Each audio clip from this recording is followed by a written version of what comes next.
నమస్తే, welcome to JK TV. నేను Sridevi. Mega power star Ram Charan దగ్గరకు కథ వెళ్లాలంటే ఎంతో మందిని దాటుకుని వెళ్లాల్సి ఉంటుందని తెలుగు సినీ పరిశ్రమలో చెప్పుకుంటారు. అలా దాటుకుని వెళ్లిన కథ గేమ్ చేంజర్. శంకర్ దర్శకత్వంలో తీర్చిదిద్దిన ఈ చిత్రం అద్భుతమైన ప్లాప్ ను మూటగట్టుకుంది.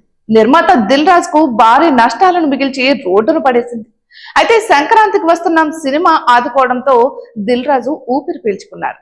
మెగా అభిమానులను తీవ్రంగా నిరాశపరిచింది ఈ చిత్రం. అయితే మొదటి నుంచి ఎవ్వరికి ఈ సినిమాలపై అంచనాలే లేవు. అందుకు తగ్గట్టుగానే చివరకు జరిగింది కూడా అదే. అయితే తన కెరియర్ లో రామ్ చరణ్ కొన్ని కర్ల్డ్ క్లాసిక్స్ ను వదులుకున్నారు. కథలో మాస్ ఎలిమెంట్స్ లేవనే కారణంతో వీటిని వద్దనుకున్నారు. అయితే వీటిని చేసుంటే రామ్ చరణ్ లోని అద్భుతమైన నటన బయటకు రావడానికి అవకాశం ఉంటుందని, ప్రతిసారి అటువంటి అవకాశాలు రావనే అభిప్రాయం అయితే వ్యక్తమైంది. అయితే ఆయన ఎటువంటి క్లాసికల్ సినిమాలను వదులుకున్నారో ఇప్పుడు మనం తెలుసుకుందాం. మణిరత్నం దర్శకత్వంలో దుల్కర్ సల్మాన్, నిత్యా మీనన్ నటించిన ఓకే బంగారం తమిళంలో ఘన విజయం సాధించడంతో పాటు తెలుగు, మలయాళంలో కూడా మంచి లాభాలను తెచ్చిపెట్టింది. అయితే రామ్ చరణ్ తో సినిమా చేయాలని అతనికి మణిరత్నం ముందుగానే కథ చెప్పారు. మాస్ ఎలిమెంట్స్ లేవని తిరస్కరించారట. అయితే ఈ సినిమా మంచి క్లాసిక్ గా నిలిచింది. గౌతమ్ వాసుదేవ మీనన్ దర్శకత్వంలో వచ్చిన సూర్య సన్ ఆఫ్ కృష్ణన్ కూడా వదులుకున్నారట.